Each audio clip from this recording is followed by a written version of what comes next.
What's up guys, it's Tom here and welcome to a very exciting Liverpool news video because we will explain how Liverpool can give a huge transfer budget to incoming new manager Arne.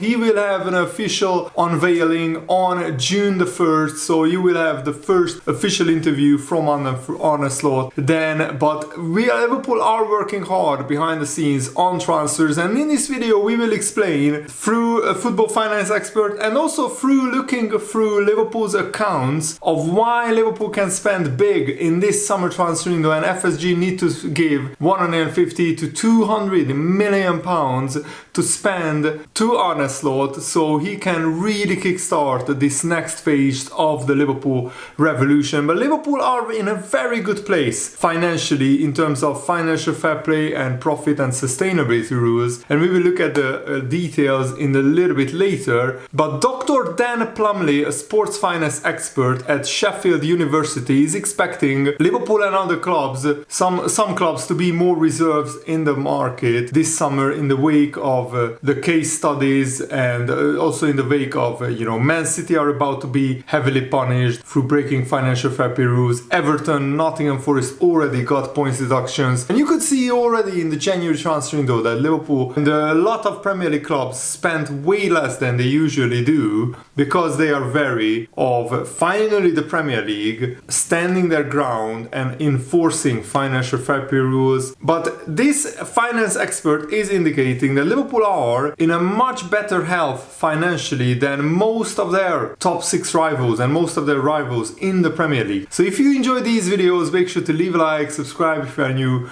around here, and turn on the bell notifications so you never miss the latest updates around Liverpool FC. And he told the Daily Express newspaper, this finance expert, if you look into the data, we can see Liverpool and Arsenal are the two clubs who can always spend if they want to. Liverpool are in a very good place against the regulations, the financial fair play rules, profit and sustainability rules as they stand. They have a new manager and they are somewhat a team in transition, but it's not beyond the realms of possibility that we will see some significant spends this summer by Liverpool, and it will be the bigger clubs who are dominating that because they are in the position to do so. There is a bit more wariness in the market generally with everything so up in the air regarding certain regulations, and the fact that Liverpool brought back Michael Edwards and some of his other backroom staff that he used to work with indicates to me that Liverpool are planning to go big in the transfer market. And Michael Edwards always found value for money. He's the guy who signed Alisson, Fabinho, Sadio Mane, Mo Salah, Bobby Firmino, and all the legendary players, Virgil van Dijk. And Liverpool can spend big if they find a player that they think is worth it. We spent 75 million on Virgil van Dijk with bonuses and add-ons. We spent around 80 million on Darwin Núñez. We spent big on Alisson, 67 million. We spent 60 million on Dominik Szoboszlai, who didn't have as good a season as I expected as a fellow Hungarian. But Liverpool always find great deals in the transfer market under Michael Edwards, and that's why I'm very optimistic that Liverpool will spend wisely. So this season's current financial results are still not published, but let's look at last season where Liverpool finished 5th, qualified for the Europa League. We went to the last 16 of the Champions League, and we went out early in the cup competitions in both the League Cup and the FA Cup, so that somewhat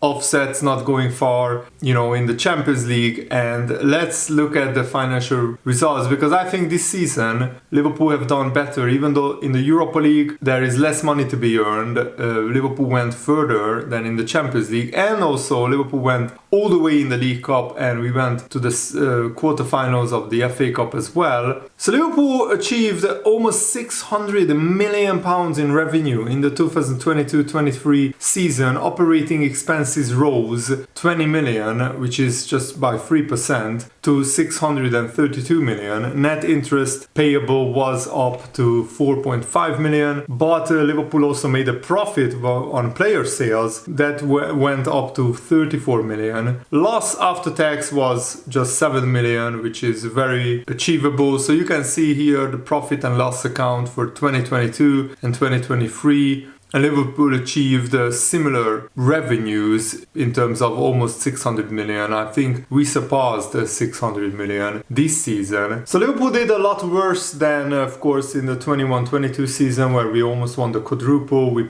went all the way to the Champions League final, League Cup final, FA Cup final. We won 2 out of the 3 cup finals. And Liverpool saw a drop in both broadcasting revenue, 242 million down from 261 million, and matchday revenue 80 million down from 87 million. By the way, matchday revenue have increased this season because we played way more games than last season, plus we increased the capacity of Anfield from 54 to 61,000 in the second part of the season. And even next season, when Liverpool will be in the Champions League, we will play a minimum of 8 games in the group stages of the Champions League. And if Liverpool go through, of course, we can play a lot more. So Liverpool will now have a fully packed 61,000 seater stadium, which will increase the matchday revenue significantly. But Liverpool achieved a club record 273 million pounds from commercial revenues, so all the sponsorship deals and all the brand deals that Liverpool did.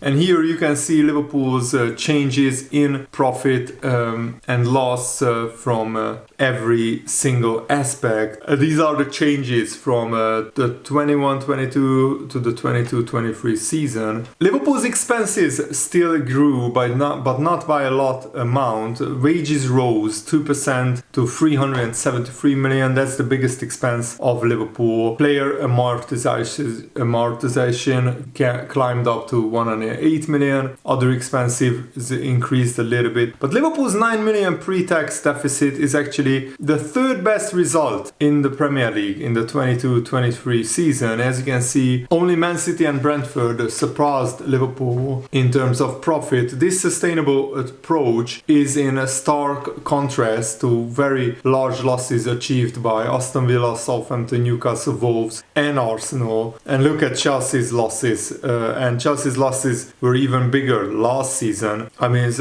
This season, where they spent like another 600 million pounds on players. And Liverpool always sold players for a really good price. We sold Sadio Mane, Neco Williams, Minamino, Ben Davies, and they all generated some kind of really good return on these players. So overall, you can see that Liverpool are in a very healthy position financially, and I'm really looking forward to who Liverpool sign in the summer transfer window, because I think the new manager needs to spend at least 150 to 200 million pounds to really strengthen the Liverpool squad, so we can really go for the Premier League title next season. Man City hopefully will keep declining. I think Man City had a much worse season than last season. Last season they won the treble. This season the only big trophy that they won is the Premier League title. They lost the FA Cup final. I think they lost the Community Shield to Arsenal as well. They went out early in the League Cup. They went out in the Champions League semi-finals. So hopefully Man City will be on the continuous decline, and once Guardiola leaves, it really opens up the Premier League title race. Of course, Man City will still be up there, but without Guardiola, I think Man City are a lot more beatable, obviously, because Guardiola is one of the best managers in the world. I think he's second behind Jurgen Klopp currently. And Trent Alexander-Arnold also opened up on how tough it was for him to be out injured for so long. He said, of course, it's never nice to be injured. You want to play as many games as you can, help the team, but sometimes these things happen. It was a tough time. It was one that taught me to be patient, and a time that was difficult. It's never nice for any player to be injured, but it just makes you stronger and appreciate the times when you are fit a lot more and you are able to play games. And Trent Alexander-Arnold also praised Conor Bradley and how well he stepped up in Trent's absence. You just want people to step up and help the team win games. Conor did really well throughout that time to able to step in and do really well. Of course, Joe Gomez as well, who was exceptional over the course of the season. Both of them have been really good, and Joe Gomez had probably his best season at Liverpool since the title winning season, and he played the most games in a season in his Liverpool career, Trent also was realistic about Liverpool's progress. It was a good season, built on last season, got better as a team, challenged for the title, took it far, and we improved. Anytime you improve means that it's a good season. Take the positives and move forward, and hopefully go again next season and improve. And I think that's what Liverpool need to aim for. Liverpool need to try and get more points than this season that just finished. And Liverpool also confirmed a new backroom staff for Arne slot. His name is Ruben Peters, and he is 32 years old, and he joins Liverpool after a successful stint at Feyenoord as the new first team lead physical performance coach. And he notably elevated Feyenoord's performance levels under Arne slot in the 3 seasons where they have been in charge of the Feyenoord squad.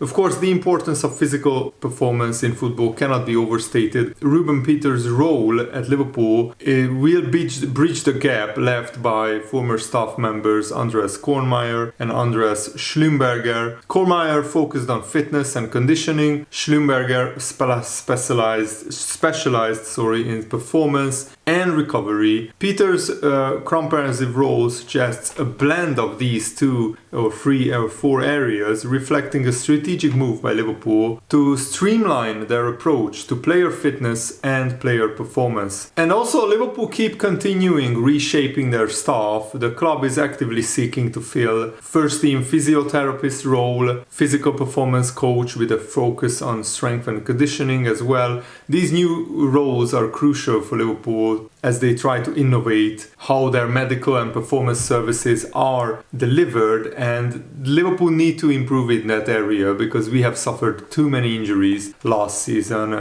this season that just finished. So hopefully Liverpool can improve their injury record for the next season going forward. And I think it's a good thing that Liverpool are introducing a lot of new fresh ideas, new people into the backroom staff, and the arrival of Sipke Hulslof as Arne Slot's assistant is also good news, good move as well. He was doing very good work for the Netherlands national team. He was on his way to the Euros with Netherlands until, of course, Liverpool came in and approached Arne Slot, and he wanted Hulslof as his assistant, so we agreed with the Netherlands national team that they let him go. By the way, Ryan Gravenberch, Cody Gakpo and Virgil van Dijk were all called up for the Netherlands national team. But what is even more exciting is that Jarrell Quansah has been called up by England for the Euros, which is absolutely fantastic news. Jarrell Quansah was playing in the English 3rd division in League One for Bristol Rovers before this season that just finished, and then Jurgen Klopp promoted Jarrell Quansah to the first team, and he had an absolutely brilliant season. Out of the centre backs who are under 23 in the Premier League, Jarrell Quansah ranked first in defensive duel success rate with 78.8%. He also ranked first among under 23 centre backs in the Premier League in aerial duel success rate and in possession adjusted interceptions, which is absolutely fantastic. Incredible debut campaign for Jarrell Quansah, who has been at Liverpool since he was 6 years old, and I really hope that he can at least play a few games for England going up to the Euros and then at the Euros as well. I think England don't have a great array of centre backs, so Jarrell Quansah could be an absolutely fantastic talent for Liverpool and for England as well. So yeah, let me know what they think